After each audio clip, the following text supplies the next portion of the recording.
Hello दोस्तों, मैं वीरेंद्र आपका अपना यूट्यूब चैनल चौहान क्लास में स्वागत करता हूँ। दोस्तों, आज इस वीडियो में हम कवर करेंगे हिंदी के मोस्ट इम्पोर्टेंट क्वेश्चन जो आपके आने वाले एग्जाम में बहुत ज़्यादा शानदार होने वाले हैं। तो शुरू करते हैं।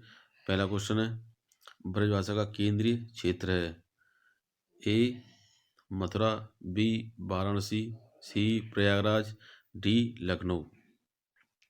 तो आपका ये सही आंसर है ऑप्शन ए मथुरा। ब्रजभाषा पश्चिमी हिंदी के अंतर्गत आती है जो शोरसेनी अपभ्रंश से विकसित हुई है। ब्रजभाषा का क्षेत्र है मथुरा, आगरा, धौलपुर, मैनपुरी, बरेली, फिरोजाबाद, एटा, अलीगढ़ आदि जिलों में बोली जाती है। मुख्य क्षेत्र यानी मुख्य जिला तो इसका मथुरा है, मगर जो मथुरा के आसपास के जिले हैं वो ब्रजभाषा क्षेत्र बोला जाता है। वाराणसी में भोजपुरी भाषा बोली जाती है जो बिहारी हिंदी के अंतर्गत आती है। यह मागधी अपभ्रंश से उत्पन्न हुई है। प्रयागराज और लखनऊ में अवधी भाषा बोली जाती है जो पूर्वी हिंदी के अंतर्गत आती है। यह अर्ध मागधी अपभ्रंश से उत्पन्न हुई है। अगला क्वेश्चन है, निम्नलिखित व्यंजनों में से कौन से व्यंजन का उच्चारण स्थान तालु से होता है?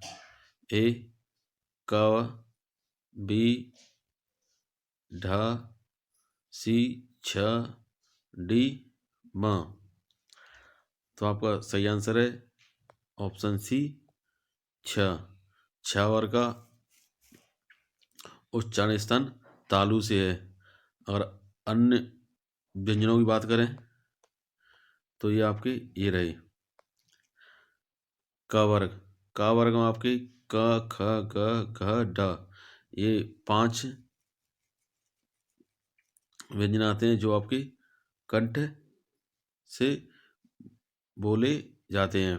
इसके बाद च वर्ग है च छ ज झ ज, ये तालु यानी तालव्य से बोले जाते हैं। इसके बाद ट वर्ग ट ठ ढ ढ ढ, ये मूर्धन्य। त वर्ग थ थ द ध न, ये दंत। इसके बाद प वर्ग प फ भ म, ये ओष्ठ यानी ये होठों के द्वारा बोले जाते हैं। अगला क्वेश्चन है,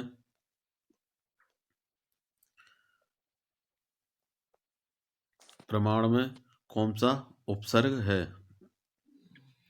ए पर, बी प, सी ड और डी प्र। तो आपका सही आंसर है ऑप्शन डी प्र। उपसर्ग वे शब्दांश होते हैं जो किसी शब्द के पहले लगने पर उसके अर्थ को बदल देते हैं, वे उपसर्ग कहलाते हैं। जैसे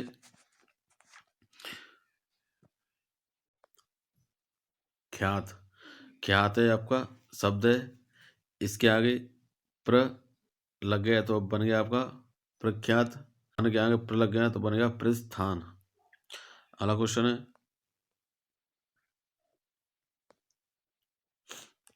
माखनलाल चतुर्वेदी को किस रचना के लिए साहित्य अकादमी पुरस्कार दिया गया था?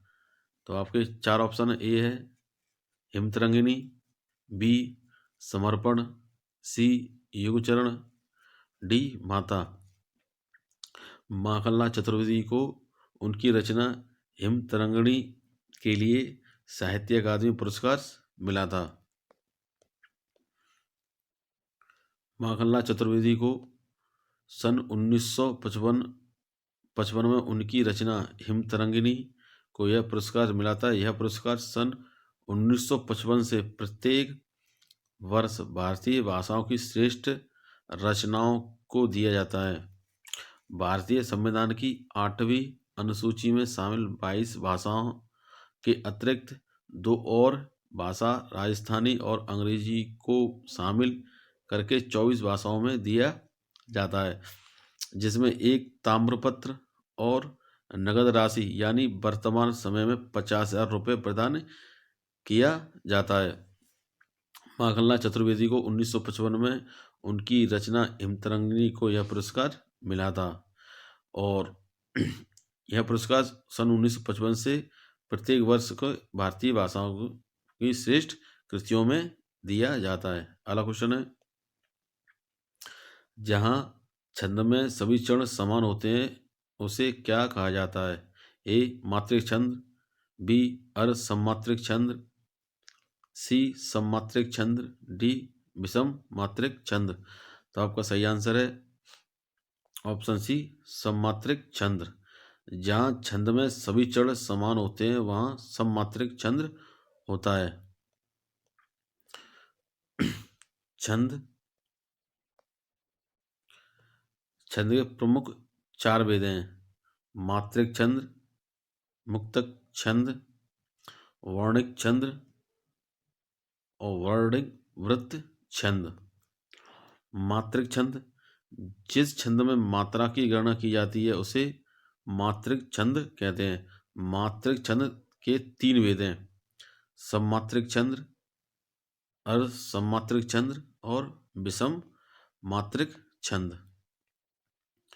अगला क्वेश्चन है, यानी यही है, सममात्रिक छंद क्या है? सममात्रिक छंद जिस छंद में सभी चरण समान हो, अर्थात जिस छंद के चरणों में मात्राओं की संख्या समान हो उसे सममात्रिक छंद कहते हैं। और सममात्रिक छंद कौन कौन से हैं? जैसे चौपाई हुआ, प्रत्येक चरण में 16 मात्रा होती हैं। जैसे आपका रोला हुआ, रोला प्रत्येक चरण में 24 मात्रा होती है। जैसे गीतिका हुआ, प्रत्येक चरण में 16 मात्रा होती है। हरि गीतिका, प्रत्येक चरण में 28 मात्राएं होती हैं।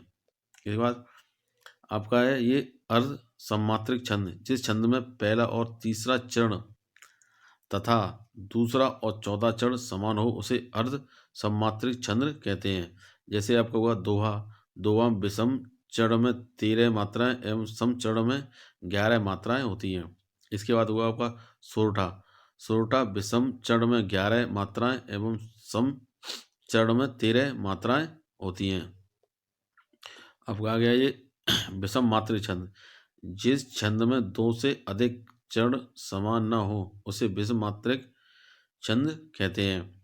जैसे कुंडलिया हुआ, दोहा और रोला, छपैया, रोला प्लस उलाला हुआ। अगला क्वेश्चन है, संयोग और वियोग किस रस के रूप हैं? यानी संयोग और वियोग किस रस के रूप हैं? श्रृंगार रस, भयानक रस, सी अद्भुत रस और डी वात्सल्य रस।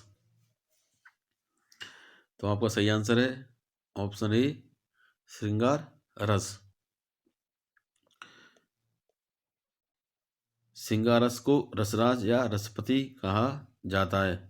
नायक नायिका के बीच प्रेम या रति में मधुर मिलन का अथवा अलगाव का बोध होता है वहाँ श्रृंगार रस होता है। श्रृंगार रस के मुख्यतः 2 भेद हैं, संयोग रस और वियोग रस। अगला क्वेश्चन है, बांधा था भित को किसने, इन काली जंजीरों से मणि वाले फणियों का मुख क्यों भरा हुआ था जंजीरों से? इस पंक्ति में कौन सा अलंकार है? ए अनुप्रास अलंकार, बी श्लेष अलंकार, सी यमक अलंकार, डी अतिशयोक्ति अलंकार। तो यहाँ पर आपका ऑप्शन डी अतिशयोक्ति अलंकार।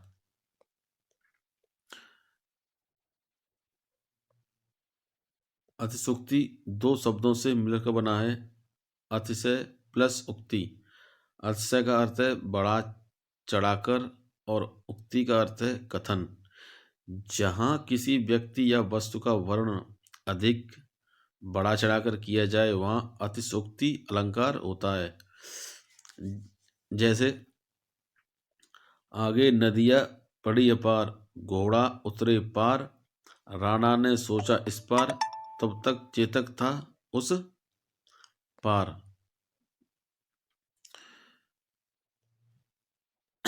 आपका ये श्लेष अलंकार, जहाँ शब्द एक ही बार आया हो लेकिन उसका एक से अधिक अर्थ निकले वहाँ श्लेष अलंकार होता है।